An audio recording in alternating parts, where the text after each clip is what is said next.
Good evening from the Shires once again. Tonight we're on our way, well, we're staying in the Shires, so there's a turn up, and we're heading off to that famous city of learning, Cambridge.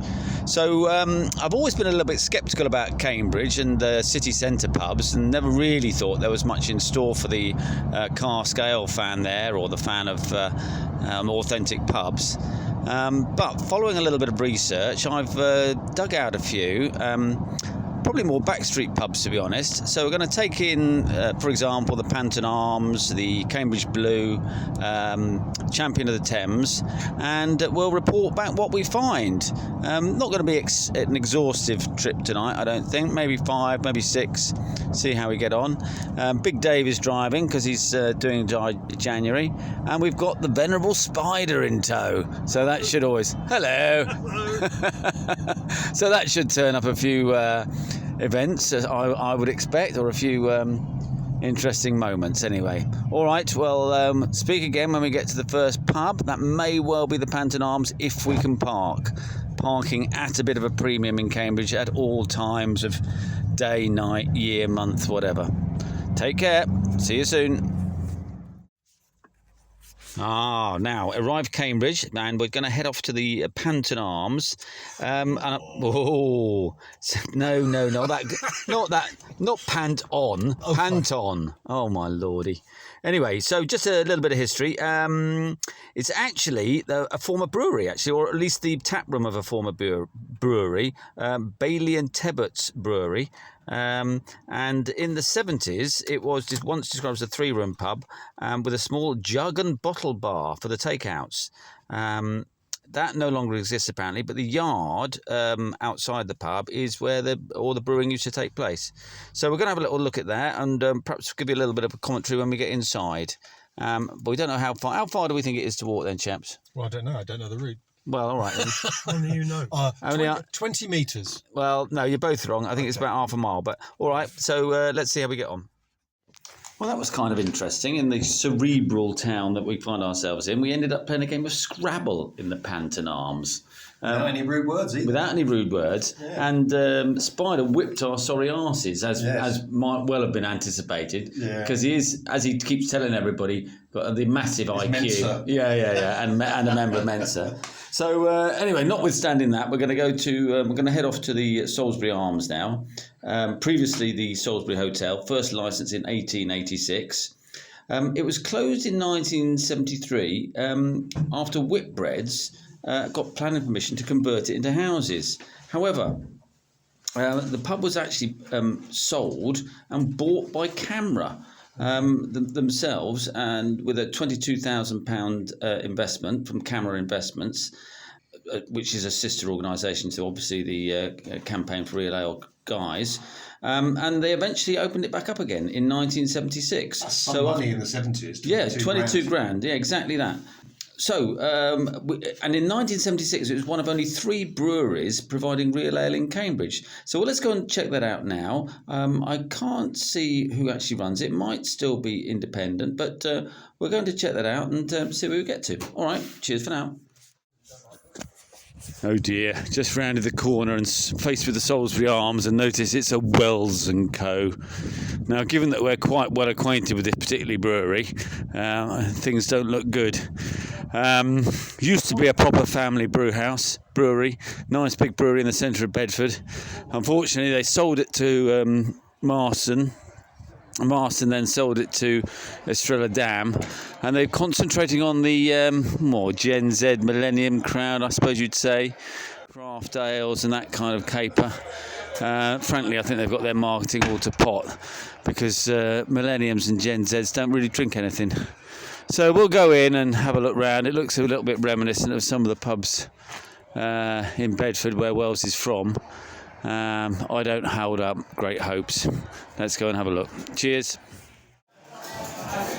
Well, we're inside the Salisbury now, and it is quite busy, and but busy with that millennium crowd as anticipated, all drinking pints of slightly foggy grapefruit flavoured beer of nondescript craft origins, I imagine. I've got to go sipping, it's not too bad. Spider has some ghost ship, which is not too bad. And actually, to be fair, I've got the Anchorage from Brew Point, which is the only draft beer they now do, or the only draft ale they do, cask ale, I should say.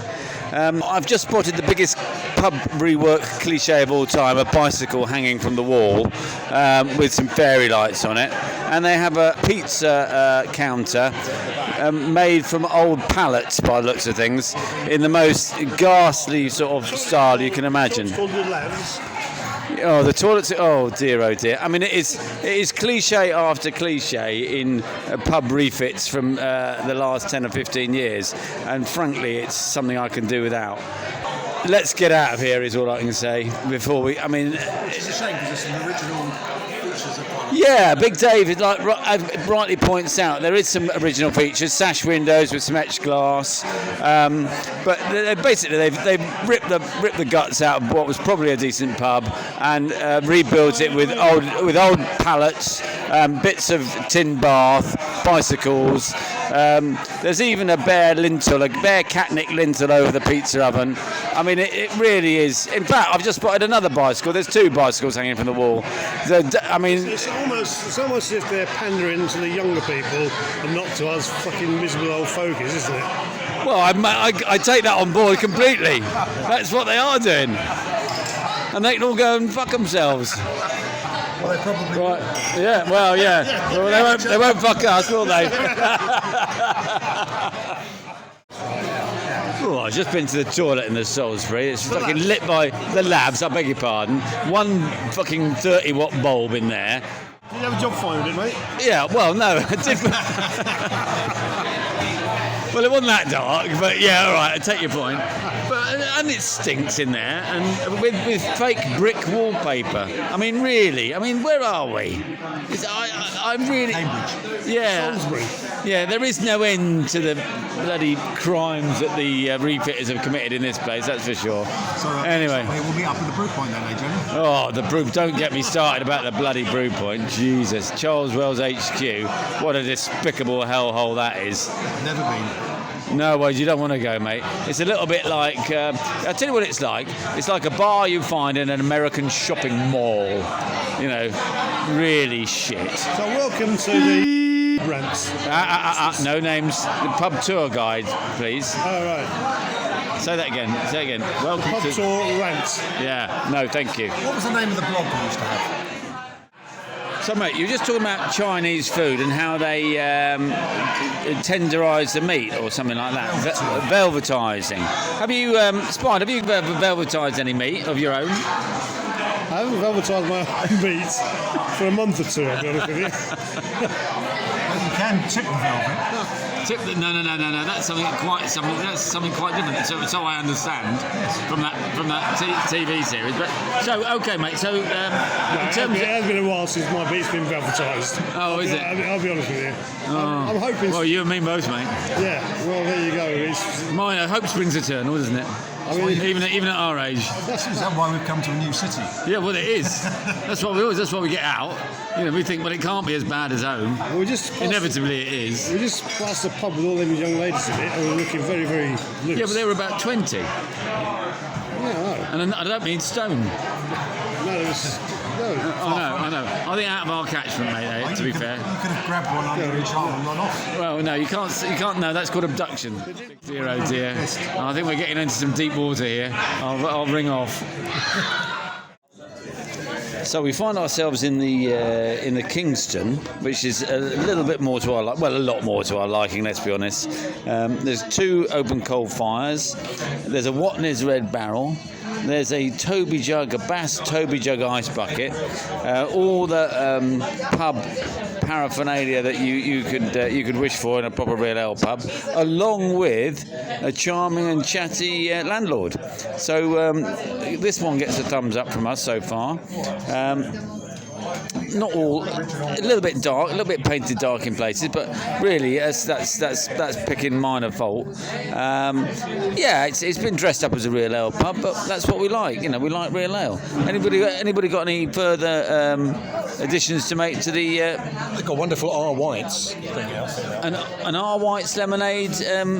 Bin or something. Oh, well, yeah, exactly. Well, that's great. Because are you a secret lemonade drinker? Indeed. Yeah, indeed. I am secret lemonade. And they've got the original tiles in the toilet on the floor. The tiles. Fantastic. Yeah. Well, I mean, what more could you wish for? Spider, anything to add about this pub? I can tell you that it's called the Kingston Arms after Thomas Kingston, who's also known as Miser. Who does that remind you of? Well, I don't know, mate. That could be you or me, I suppose, couldn't it? We're both like value. I think that's fair to say, isn't it? We like value for money, don't we?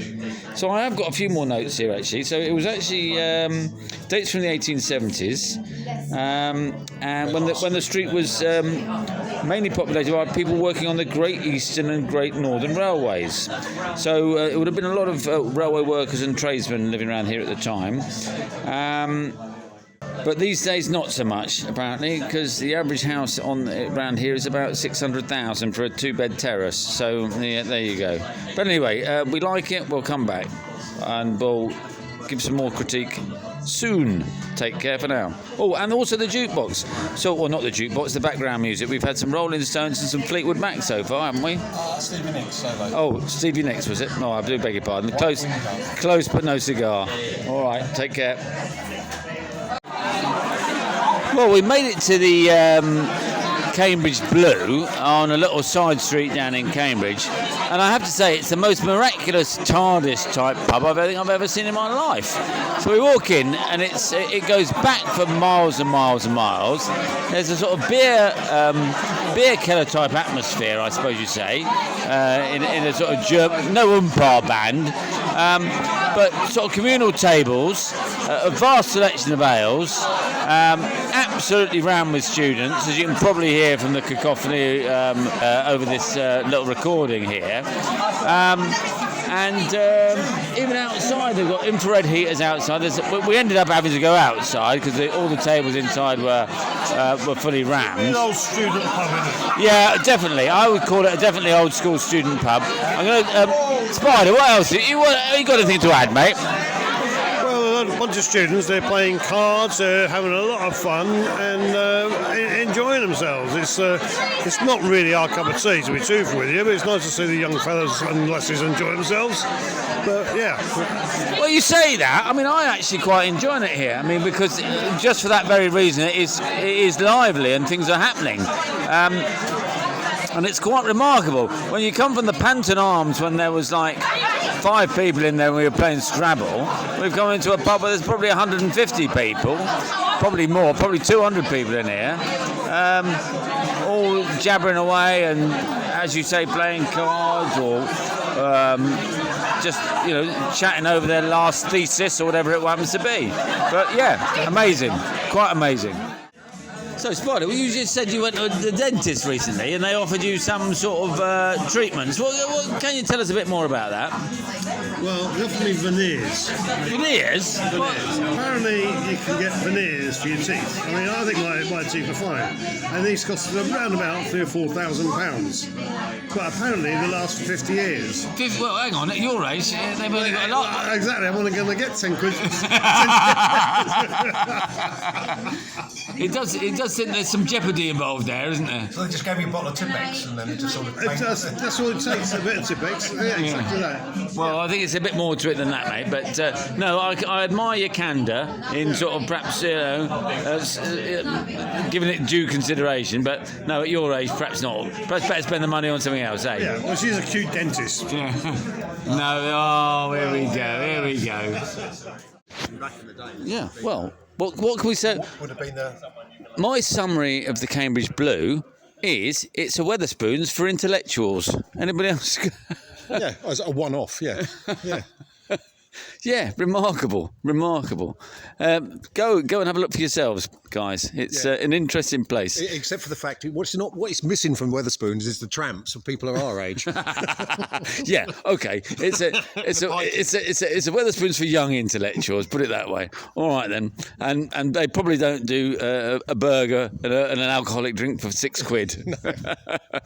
All right. Cheers. So, Spider, you've just asked me a question, and we find ourselves in the Free Press now, which is one of the iconic pubs of Cambridge. And what was that you said? I was sitting in a nice little snug here, and I just wondered, it could have been that Burgess, McLean, Blunt... Who was the other one? God. Wasn't it? Oh, goodness me, I don't know that, but let me read you a few words from the dossier that I've compiled, obviously.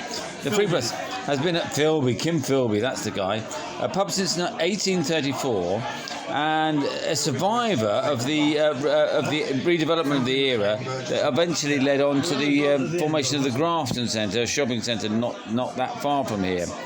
Now, only the tiny snug, which is where we're sitting now, by the way, guys, is from the original. The other two rooms are a high-quality reconstruction, it says.